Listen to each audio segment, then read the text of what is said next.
Hi guys, in this video we are going to learn about chapter that is the functioning of a state government. This is of civics chapter. So class 7th इस video हम करने जा रहे हैं functioning of state government कि जो state government होते हैं वो कैसे फंक्शंस करती है, कैसे अपने काम करती है और कौन कौन इसके पार्ट्स होते हैं, कैसे इसका वर्क होता है, वो सब हम पढ़ने जा रहे हैं इस थर्ड चैप्टर के अंदर. So let's begin the chapter without delay.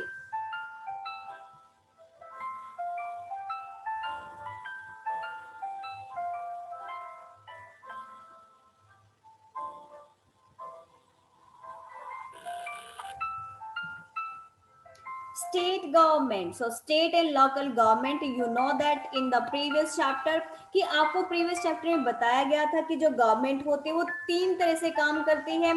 एक तो लोकल बेस पे, बिल्कुल जो स्मॉल बेस होते हैं स्टेट लेवल पे जो स्टेट्स के अकॉर्डिंग होते हैं, और एक नेशनल लेवल पे जो कि हमारा नेशनलिटी से रिलेटेड है. तो ये थ्री जो है वो लेवल्स होते हैं. और एक आपका होता है जैसे कि आपने पंचायत के बारे में ऑलरेडी पढ़ लिया है, म्युनिसिपैलिटीज के बारे में पढ़ लिया है, तो ये हमारी आती है लोकल के अंदर. तो यहाँ पर हम पढ़ने जा रहे हैं स्टेट गवर्नमेंट के बारे में कि स्टेट गवर्नमेंट कैसे वर्क करती है.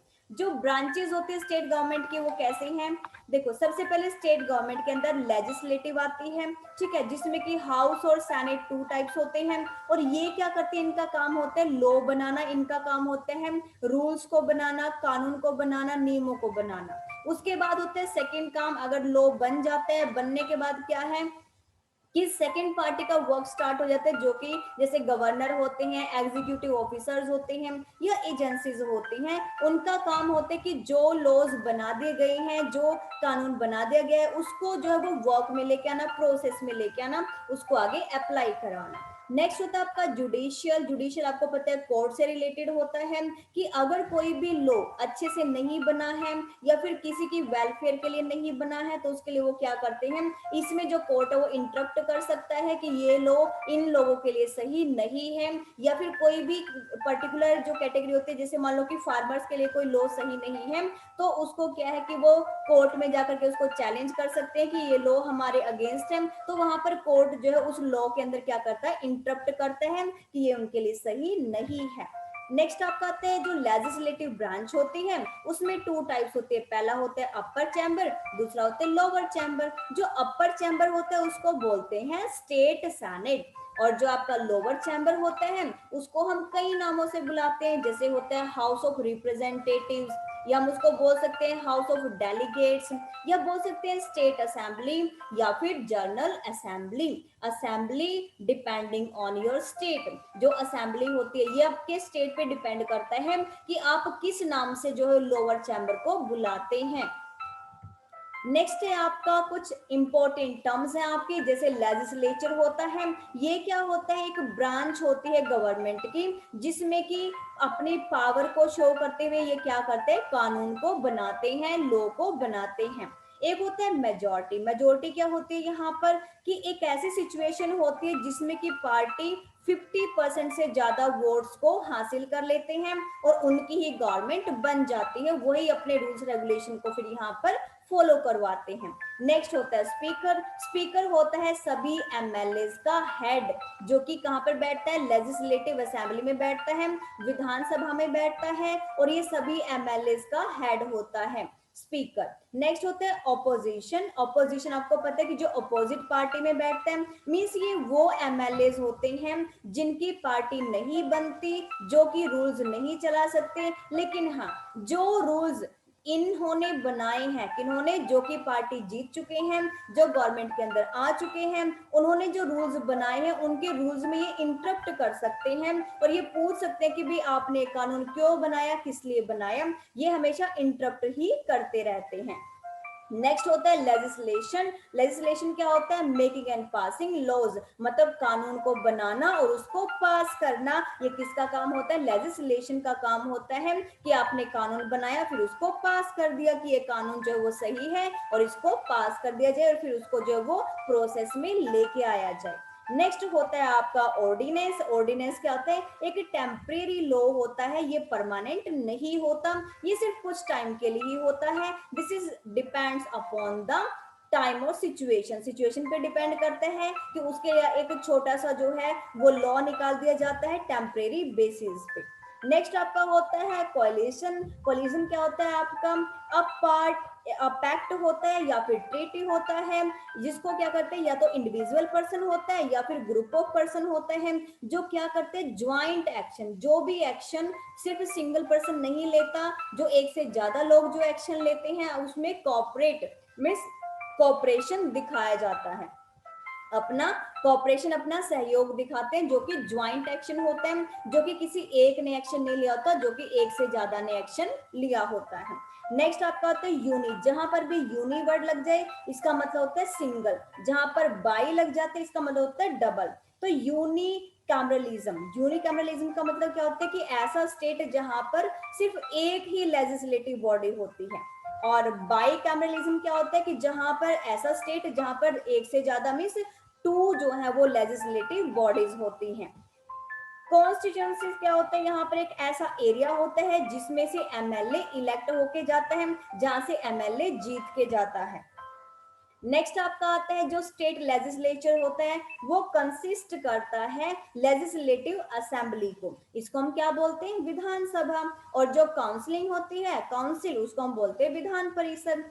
तो जो स्टेट होती है, ठीक है, जो आपका state that has by name आपका बाई कैमरिकल होता है, जो बाई कैमरिकल होता है लेजिस्लेचर, उसमें क्या होता है दोनों ही हाउसेज होते हैं। और जो दूसरी होता है यूनिकैमरल, यूनिकैमरल में सिर्फ एक ही लेजिस्लेटिव असेंबली होती है।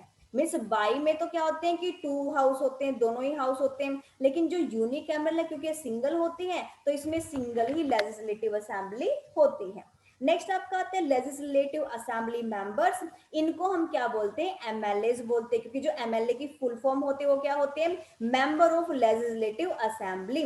और ये डायरेक्टली जो है इनको लोग जो है वो अपना वोट दे करके या क्या करते हैं, इनको इलेक्ट करते हैं, इनको सिलेक्ट करते हैं, इनका इलेक्शन से, इलेक्शन के थ्रू इनको जितवाते हैं। और फिर क्या होता है, जो स्पीकर होता है वो इनका हेड होता है, या फिर जो डेप्यूटी स्पीकर होता है ये भी इनका हेड होता है। मेंबर ऑफ लेजिस्लेटिव काउंसिल, ये क्या होते हैं, MLC.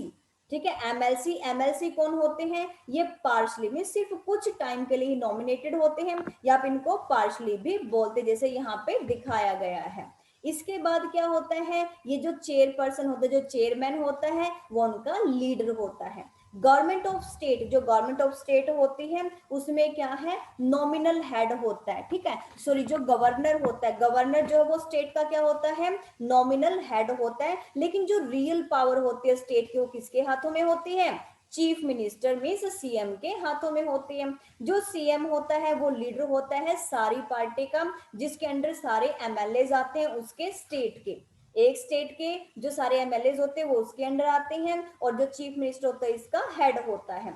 Seats in the state election, और ये जो है अपने कैबिनेट मिनिस्टर्स को भी बनाता है, मीन्स ये एक मिनिस्टर्स का कैबिनेट बनाता है, एक ग्रुप बनाता है, जिनके थ्रू ये क्या करता है, अपने वर्क को प्रोसेस में लेके आता है। एक होता है स्टेट मिनिस्टर, ये क्या करते हैं, वेरियस गवर्नमेंट डिपार्टमेंट जो होते हैं इनको हम क्या बोलते हैं, मिनिस्ट्रीज भी बोलते हैं, ठीक है। स्टेट जो मिनिस्टर्स होते हैं ये क्या करते हैं, गवर्नमेंट, वेरियस गवर्नमेंट डिपार्टमेंट्स इनके बनते हैं, जिनको हम मिनिस्ट्रीज बोलते हैं। जो सिविल सर्विस होती है इंडिया के अंदर, is a permanent bureaucracy of the government, ये क्या होती है, परमानेंट होती है।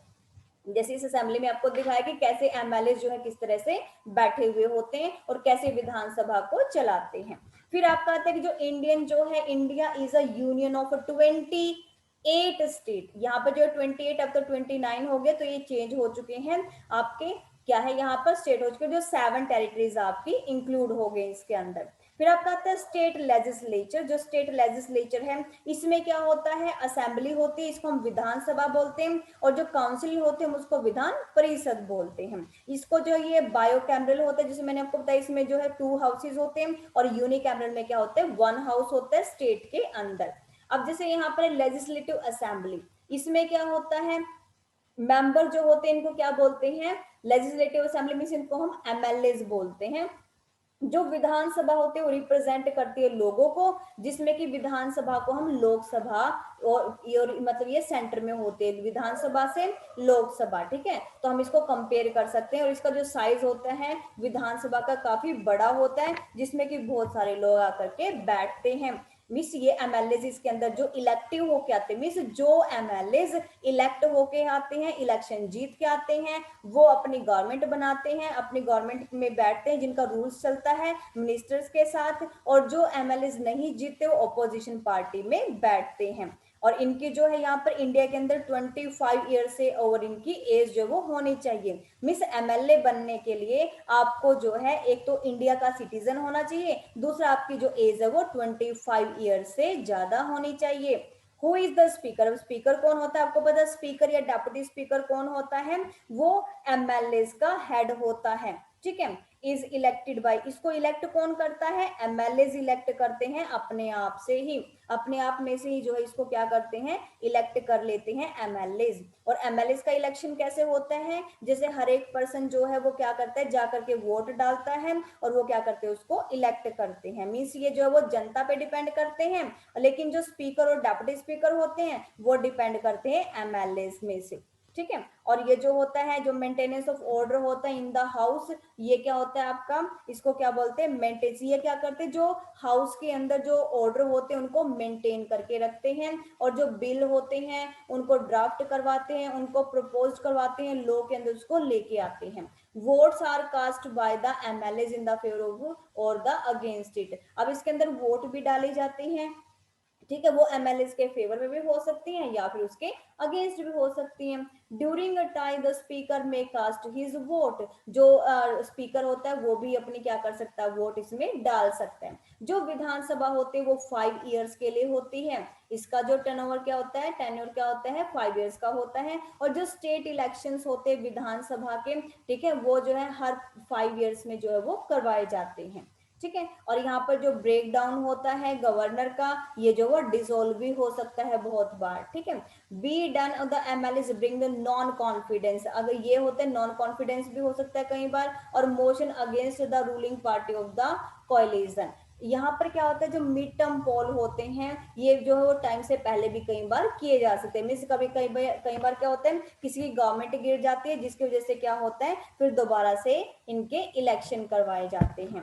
नेक्स्ट आपका आता है लेजिस्लेटिव काउंसिल, जिसको आप विधान परिषद भी बोलते हैं। जैसे आपकी जैसे यूपी के अंदर हो गया, बिहार के अंदर, कर्नाटक के अंदर, महाराष्ट्र, ठीक है, इनमें जो है only the states of, presently only the states of, जैसे ये सभी स्टेट्स के नेम यहाँ पर दिए हुए हैं। तो ये जो है पार्लियामेंट कैन क्रिएट और एबोलिश द विधान परिषद, यहाँ पर जो पार्लियामेंट है वो विधानसभा को एबोलिश भी कर सकती है, या वहां पर जाकर के एस्टेब्लिश भी कर सकती है कि ये हमारी विधान परिषद है, और यहाँ पर क्या इस विधानसभा में लोग जो है यहाँ पे एक्शन भी लेंगे और यहाँ पर लॉ भी बनाया जाएगा। जो साइज होता है विधान परिषद का, वो जो बेस करता है कि टोटल स्ट्रेंथ कितनी है विधानसभा की, और हम इसको क्या बोलते हैं, प्रोपोर्शनल रिप्रेजेंटेशन हम इसको बोल सकते हैं। जो इंडियन कॉन्स्टिट्यूशन है, जो इंडिया का संविधान है, इसमें जो टोटल स्ट्रेंथ है विधान परिषद की कैन नॉट एक्सीड, उससे ज्यादा हम इसको बढ़ा नहीं सकते। और 1/3 जो टोटल नंबर ऑफ मेंबर्स होते हैं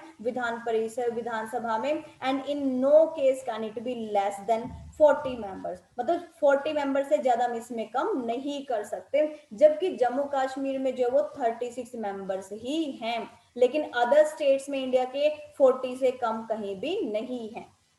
तो ये आपका था who become MLA of legislative counselling का मेंबर कौन होता है, यहाँ पर इलेक्ट करते हैं while some of the nominated, जिनका नॉमिनेशन होता है उनमें से ही एक को जो वो इलेक्ट कर लिया जाता है यहाँ पे। नेक्स्ट आपका आता है लेजिस्लेशन, और इनकी जो एज है 30 ईयर से ज्यादा होनी चाहिए, मेन आपका एज का होता है। और चेयर पर्सन जो होता है who is elected from among the members of Vidhan Parishad, जो विधान परिषद के मेंबर्स होते हैं उसमें से ही किसी एक को क्या करते हैं, चेयरमैन भी इलेक्ट कर लिया जाता है। जो डेप्यूटी चेयरमैन होता है वो किसके बिहाफ पे काम करता है, चेयरमैन के बिहाफ पे काम करते हैं, अगर वो एब्सेंट होता है तो, ठीक है। जो चेयरमैन एब्सेंट होता है तो उसके बेस पर फिर डेप्यूटी चेयरमैन जो है वो काम करता है। लेजिस्लेशन क्या होता है आपका, यहाँ पर जो मेन फंक्शन स्टेट लेजिस्लेशन का क्या है कि making and passing the law, means law को बनाना और उसको पास करना। अब जो स्टेट एग्जीक्यूटिव होते हैं उसके अंदर आता है गवर्नर, गवर्नर हम किसको बोलते हैं, हेड ऑफ द स्टेट। लेकिन जो रियल पावर होती है वो किसके पास होती है, सीएम के पास होती है, और ये जो वो 5 ईयर्स के लिए ही इलेक्ट होता है। नेक्स्ट आपका आता है जैसे एग्जीक्यूटिव पावर्स होगी कि किसके हाथ में क्या पावर्स होती हैं, ठीक है। ये स्टेट जो है वो पब्लिक सर्विस कमीशन होते हैं जो कि पब्लिक को अपनी सर्विसेज देते हैं और उनके वेलफेयर के लिए ये काम करते हैं। लेजिस्लेटिव पावर्स होती हैं जो कि आपके गवर्नर जो है वो समन्स होते हैं या फिर हाउसेज होते हैं स्टेट लेजिस्लेचर के, या उसको डिसोल्व करना किसी चीज को, मतलब कहीं पर विधानसभा को अगर वो वहां पे बंद करना चाहे तो वो वहां पे उसको बंद भी कर सकते, तो उनके हाथ में पावर होते कि कहाँ पर जो विधानसभा की जरूरत है तो वहां पर वो उसको चालू रखते हैं, उसको प्रोसेस में रखते हैं, और जहां पर होता है कि यहाँ पर विधानसभा की जरूरत नहीं है तो वो उसको अगर जरूरत होती है तो उसको वहां से वो खत्म भी कर सकते हैं, ठीक है। फिर आपका आता है डिस्क्रिशनरी पावर। ये क्या होता है कि जो गवर्नर होता है वो इस पावर को तभी यूज करता है जब उसको जरूरत होती है, अदरवाइज उसको नहीं यूज कर सकता। फिर आती है इलिजिबिलिटी, भाई क्या योग्यता होनी चाहिए। सबसे पहले गवर्नर की पोस्ट के लिए आपकी एज जो वो 35 ईयर्स की होनी चाहिए, कम से कम 35 ईयर्स का आपको होना चाहिए अगर आप गवर्नर के पोस्ट के लिए क्या कर रहे हैं, अप्लाई करते हैं। नेक्स्ट आपका आता है सीएम, जो चीफ मिनिस्टर होता है, वो लीडर होता है पूरी पार्टी का और उसके पास जो है वो सभी एमएलए उसके अंडर होते हैं। जो चीफ मिनिस्टर होता है वो फंक्शन करता है, जो हेड होता है गवर्नमेंट का उसके बेस में, जो हेड ऑफ गवर्नमेंट है उसके पास जो है वो क्या होता है, वो प्रोसेस करवाता है, लेकिन जो रियल में जो पावर होते हैं वो किसके हाथ में होती है, सीएम के पास होती है। और इसमें कहा है कि स्टेट लेजिस्लेचर जो है वो ओवर 25 ईयर्स अगर उसकी एज ज्यादा है तो इसके लिए इलेक्शन कर सकता है। नेक्स्ट आपका आता है council of minister. Council of minister का मैंने आपको पहले बता दिया कि इसके अंदर मिनिस्टर्स होते हैं डिफरेंट डिपार्टमेंट्स के, और जुडिशरी का भी मैंने आपको बताया कि जो कोर्ट होते हैं उससे रिलेटेड होता है। जैसे हाई कोर्ट हो गया, ये head of the state judicial, मतलब मीन्स स्टेट के अंदर सबसे बड़ा कोर्ट कौन सा होता है, हाई कोर्ट होता है, और उससे नीचे कौन सा होता है, डिस्ट्रिक्ट कोर्ट होता है। तो डिस्ट्रिक्ट कोर्ट से ऊपर होता है हाई कोर्ट, और हाई कोर्ट से ऊपर होता है सुप्रीम कोर्ट जो कि सेंटर के अंदर होता है। लेकिन स्टेट के अकॉर्डिंग जो बड़ा कोर्ट तो किसको बोलते हैं, हाई कोर्ट को बोलते हैं। सो ये था आपका स्टेट के अंदर कैसे जो है वो फंक्शनिंग होती है, कैसे वर्क होता है और कैसे उसके अंदर वो उस फंक्शन को प्रोसेस में लेके आते हैं।